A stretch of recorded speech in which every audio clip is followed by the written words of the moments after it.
నాన్న, నిన్నింటికి ఆలస్యంగా వచ్చాను. ఉదయాన్నే బాగో చెప్పింది మీ అమ్మ నిన్ను కొట్టిందని. కాలేజీకి వెళ్ళి 4 రోజులు కూడా కాలేదు, అప్పుడే మహారాణి గారికి కాలేజ్ ఫ్రెండ్స్ తో పంచుమడి వెళ్ళాలంట షికార్కి. ఆమె ఆవేదనను కూడా అర్థం చేసుకో. మేము నీ తల్లిదండ్రులు, శత్రువులం కాదు. నువ్వు సంతోషంగా ఉంటే ఇల్లంతా సంతోషంగా ఉంటుంది. కానీ కొన్ని విషయాల్లో ఆలోచించి అర్థం చేసుకోవాలి. రోజంతా మా ఆలోచనలో ఇదే ఉంటుంది, మా అమ్మాయికి ఏమైనా కీడు జరుగుతుందేమో అని. నిన్న మీ అమ్మ చేసింది ఏదైనా సరే దాని వెనుక ఉన్న భావం భయం, ఆందోళన, కోపం కాదు. కొత్త శతాబ్దం వచ్చింది కదా, కాలం కూడా మారిపోయి ఉంటుందని నువ్వు అనుకుంటున్నావు కదా. అదేం లేదు. కాలం యొక్క వేగం క్యాలెండర్ మారే పేజీల కంటే నెమ్మదిగా నడుస్తుంది. నేను పోలీస్ స్టేషన్లో చూస్తుంటాను కదా, ఎలాంటి కేసులు వస్తాయో, ఎలాంటి అబ్బాయిలు ఉంటారో. ఫ్రెంచ్ కిస్ మీద పందెం అయితే కాసావు, కానీ నీకు ఫ్రెంచ్ కిస్ చేయడం వచ్చా? రాత్రికి రాత్రే నేర్చేసుకుంటాను. ఇప్పుడు నువ్వే చెప్పు. మేము కొద్దిమంది ఉండే పోలీసులం, ఎంతమంది నేను ఆపగలం? నేరం జరగక ముందే ఎవరెవరి బుద్ధిని పసిగట్టగలం. అమ్మా, మాకు నీ మీద చాలా నమ్మకం ఉంది, నువ్వు ఏ తప్పు చేయవని. కానీ ఎవరైనా నీ పట్ల తప్పు చేస్తే జీవితాంతం బాధపడాల్సి వస్తుంది. తల్లి, మేం తట్టుకోలేము. ఇదొక్కటే కారణం, అందుకే నిన్ను మా కళ్ళ ముందే ఉంచుకుంటాం. నాన్న, 9 నెలల పాటు ఒక శిశువు తన తల్లి గర్భంలో సురక్షితంగా ఉంటుంది. కానీ ఆ తర్వాత బయటకు రావాల్సిందే కదా.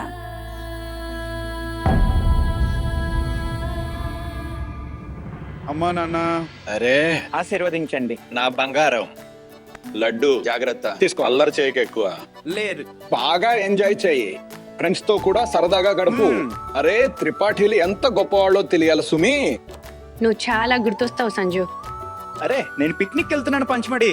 అత్తారింటికి వెళ్ళడం లేదు, ఏదో ఒకటి మాట్లాడకండి. నోరుముయ్ బెదవ.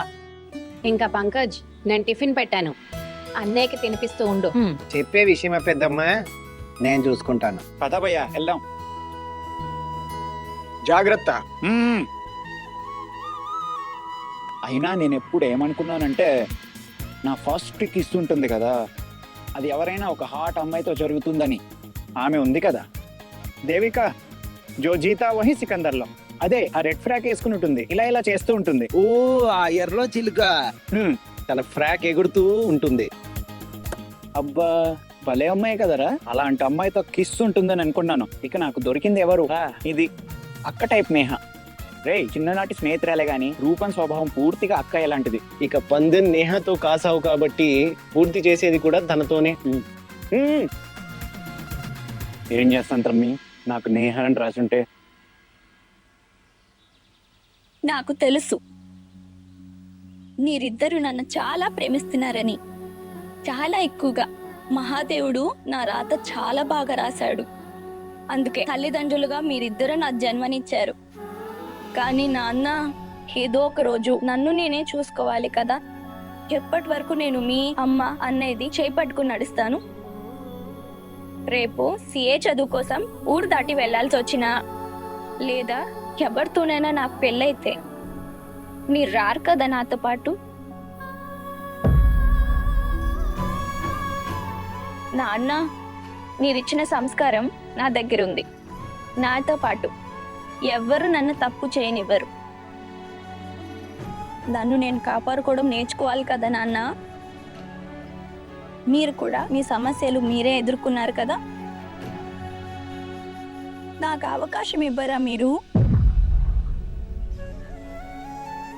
ఇంకా ఇదేం పద్ధతి నాన్న? తల్లిదండ్రులు తమ పిల్లల్ని చదువుల కోసం వేరే ఊరికి పంపిస్తారు, కానీ పిక్నిక్ కి లేదా ఫ్రెండ్ పెళ్లికి మాత్రం బయటికి అనుమతించరు. తప్పు చేయాలనుకునే వాళ్ళు ఎక్కడైనా చేస్తారు. మన కాలనీలోనే చూడండి, ఇక్కడ అమ్మాయిలకి ఎన్ని ప్రమాదాలు జరిగాయో తెలుసా? యాక్సిడెంట్ భయంతో రోడ్డు మీద నడవటం మానలేం కదా నాన్న. చెడ్డవాళ్ళు ఎక్కడైనా ఉంటారు. వాళ్ళ నుంచి మనల్ని మనమే కాపాడుకోవడం నేర్చుకోవాలి. మీకు తెలుసు కదా నాన్న, నేను నేను మొండమ్మని కాదని, మీరు పిక్నిక్ పోవద్దని ఒక్కసారి చెప్పండి చాలు. ఆ విషయం గురించి నేను మాట్లాడను. ఇంకా మనసులో ఏ బాధ పెట్టుకోను. మీరే చెప్పండి,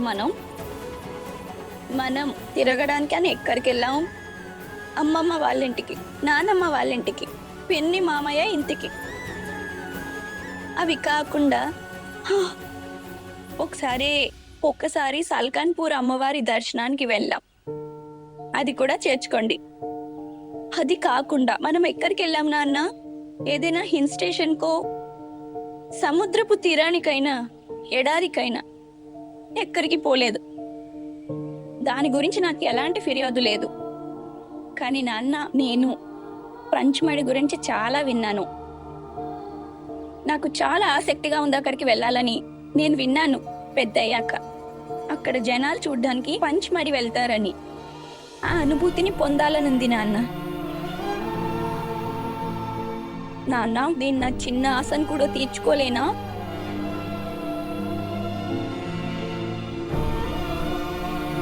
సారీ నాన్న, నీతో ఈరోజు ఇంత మాట్లాడాను, ఎదురు సమాధానం ఇచ్చాను. సారీ.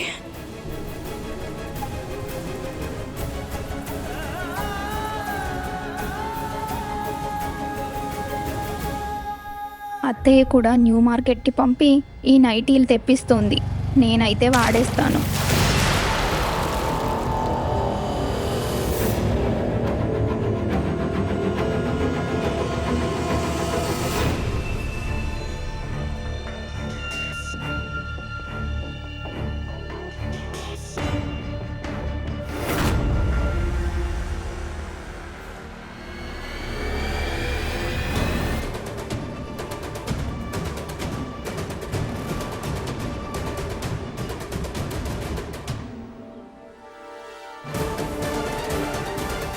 తీసుకోండి, శుభ్రం చేసుకోండి.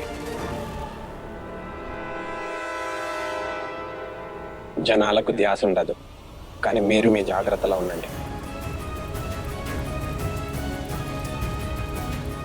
సహాయం చేసే మగవాళ్ళు ఉంటారు, కానీ నా మొగుడున్నాడు, నా మీద చేసుకుంటాడు.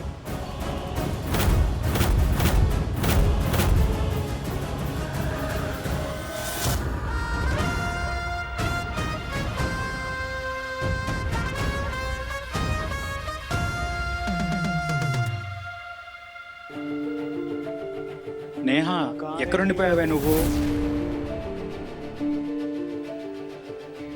ఇక రాదులే, ఎక్కడ చూస్తున్నావు? అన్నా పదండి.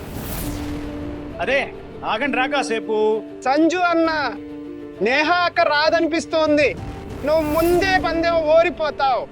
ఒరే ఆగు. ఆగు.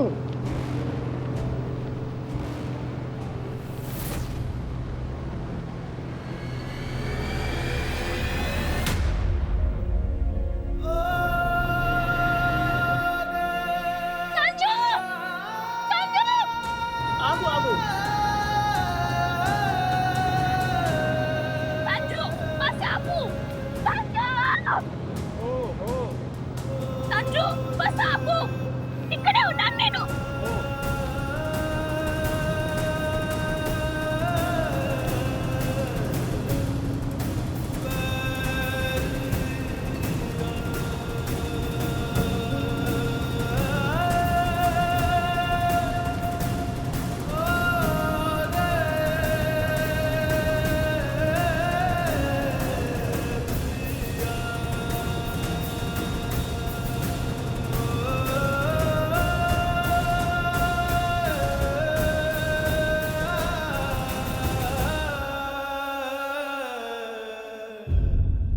తప్పు ఒప్పుల జ్ఞానం ఉంది నేహాకు.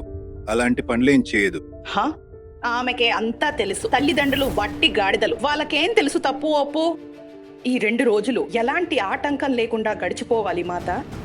నా కూతురు ఎంత స్వచ్ఛంగా వెళ్ళిందో అంతే, అలాగే తిరిగి రావాలి.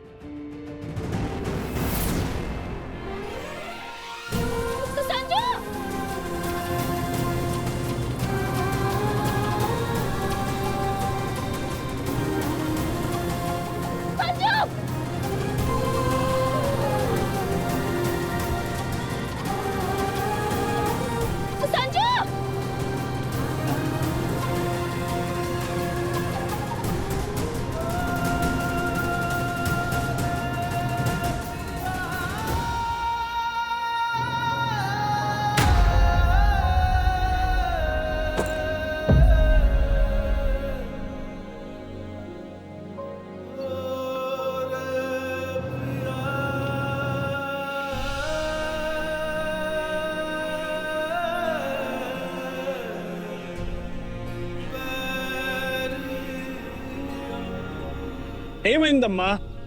ఇదిగో మంచినీళ్ళు తాగమ్మా. నేహా!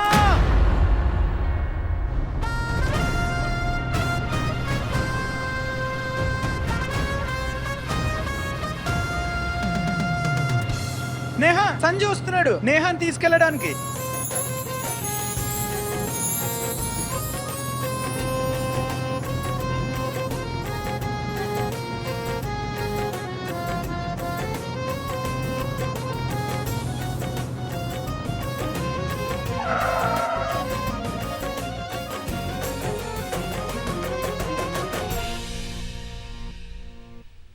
థ్యాంక్ యూ భయ్యా, నేను తీసుకెళ్తాను.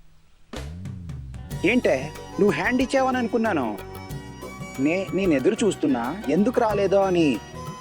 అప్పుడు అలీగాడి ఫోన్ వచ్చింది. అలీ చెప్పాడు నేహా బస్సులో కూర్చుందో లేదా అని. అప్పుడు అనిపించింది నువ్వు ఇంటి నుండి బయలుదేరావు కానీ మా దగ్గరికి రాలేకపోయావని. అందుకే చూడు బస్సు వెనక్కి తిప్పుకొని ముందుకొచ్చా. ఎక్కురా.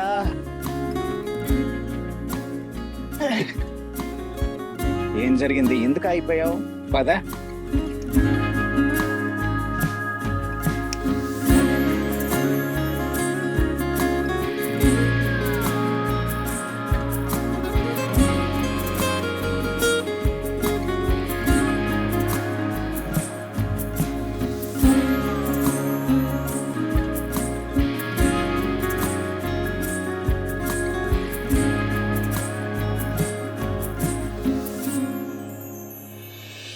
ఈ ట్రిప్ నీ జీవితంలోనే అత్యంత గుర్తుండిపోయే ట్రిప్ అవుతుంది. ఇది సంజు ప్రామిస్.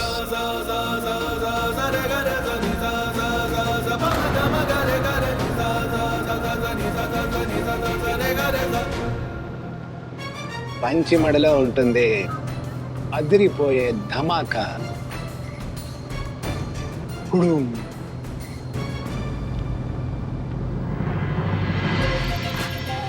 రామ్ నారాయణ్, చెప్పు. వాతావరణం సెట్ అయింది, మీరు మాత్రం ఈ పాటలు పెట్టండి.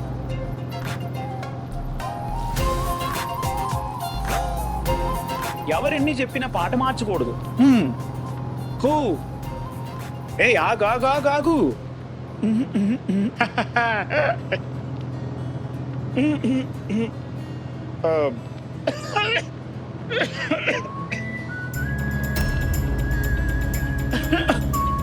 బాగా దగ్గొస్తుంది.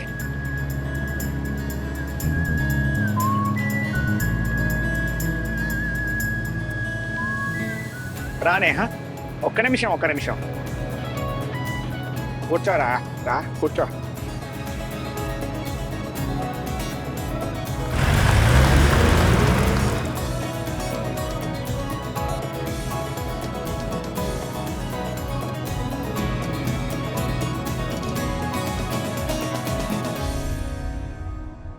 మేహాకి 400 ఇస్తే మాత్రం కుబేరుడ్లా ఫీల్ అవుతారు. నేను 30 రూపాయలు అడిగితే మాత్రం పేదరికం గుర్తొస్తుంది. అయిపోయిందా? నోరు మూసుకో, ఇంట్లో గొడవలు చేయకు. ఏ బాల్కనీ టికెట్ 30 రూపాయలు ఉంటుంది. నాకు మీరు ఎంత ఇస్తారు? 5 రూపాయలు. ముందు స్టాల్లో కూర్చొని సినిమా అంతా చూడాల్సి వస్తుంది. నా మెడ పట్టేస్తుంది. ఇంటికి వచ్చి మసాజ్ చేసుకోవాలి. ఇలా పెట్టి సినిమా అంతా చూడాలి. కానీ నీకేం పట్టింది లేండి, నన్ను రైలు పట్టాల దగ్గర నుంచి తీసుకొచ్చారు కదా. మీకు సొంతం అనేది ఉంటే అది నేహానే.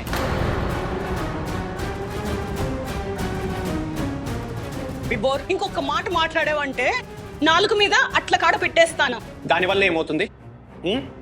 నా హక్కు కోసం అడగటం మానేస్తానా నేను? నాకు తెలీదు, నేహాకు డబ్బులు ఇచ్చినట్టే. నాకు కూడా కావాలని చెప్పు, నేను ఇంటర్నెట్ కేఫే పెడతాను. డబ్బులు ఇవ్వకపోతే అయితే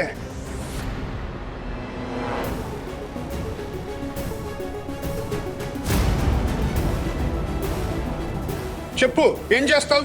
నా వ్యాపారం మొదలు పెట్టడానికి ఎంత దాకా వెళ్ళాలో అంత దాకా దిగజారిపోతాను.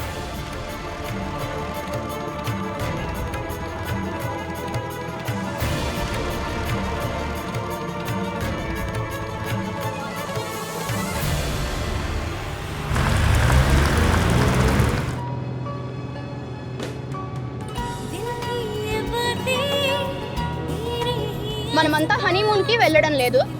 ఈ పాటలు మార్చండి ప్లీజ్. పాట మార్చడం జరగదు, నేనే పెట్టించాను పాటలు. అవకాశమే లేదు. ఈ మధ్య నాకు ఈ రొమాంటిక్ పాటలు బాగా నచ్చుతున్నాయి, వినడానికి మజాగా ఉంది.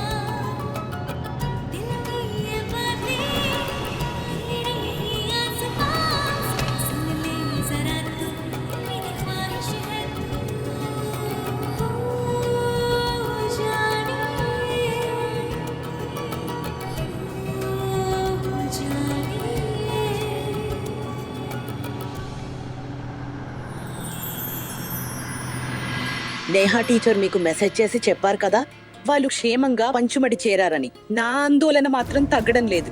సహజమే సుష్మా, కూతురు మొదటిసారి ఇంటి నుండి బయటికి వెళ్ళింది కదా, ఆందోళన ఉంటుందిగా.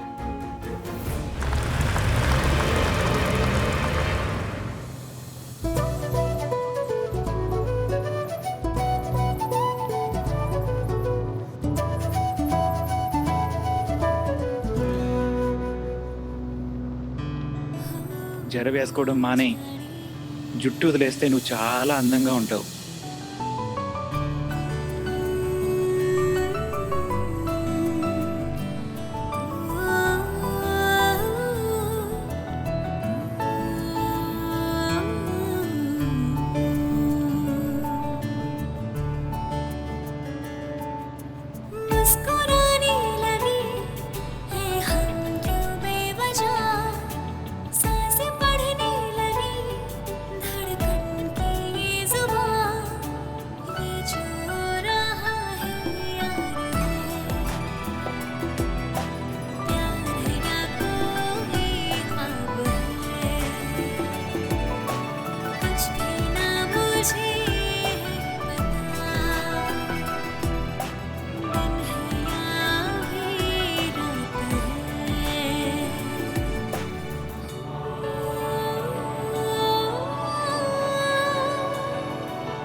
సంజు, ఐఎమ్ సో సారీ, నిజంగా సారీ. హఠాత్తుగా నిద్ర ఎలా పట్టిందో తెలియలేదు, సారీ. పర్వాలేదులే. అయినా నీకో విషయం తెలుసా, మా అమ్మాయి ఏమంటుందంటే బస్సులో నిద్ర రాదు, బస్సులో మత్తు వస్తుంది. మత్తు.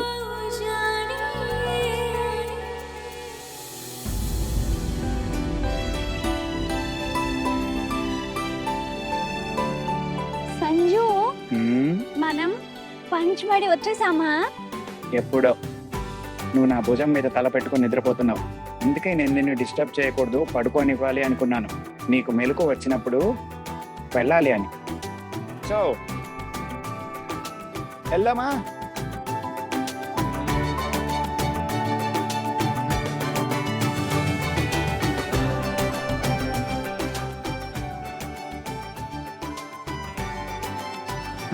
వచ్చేసాం పంచమరి.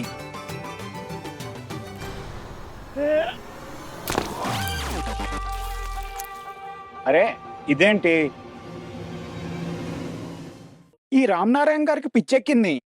బస్సు పాస్ చేయడానికి ఈయనకి ఇంకో చోటు దొరకనట్టుంది. బురద ముందే బస్సు పాస్ చేశారు. సంజు, అరే నీ యార్, బట్టలన్నీ పాడైపోయాయి. సరే వెతికితే పోతాయి, ఇప్పుడేం చేయగలం? పదరా. ఏంటి?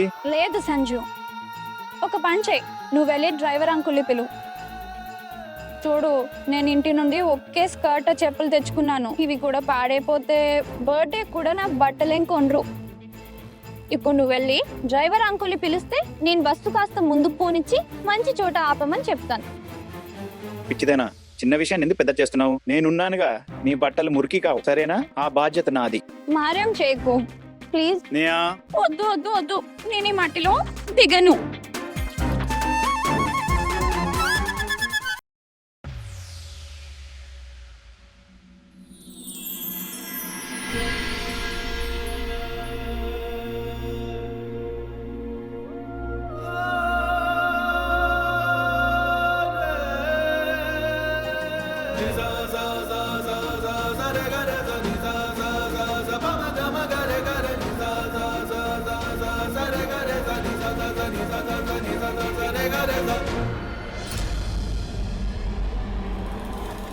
నేహా, సంజు లైఫ్లో ఏ సమస్యను ఉండనివ్వనప్పుడు మరి సంజు నేహాన్ సమస్యలు ఎలా వదిలేయగలడు?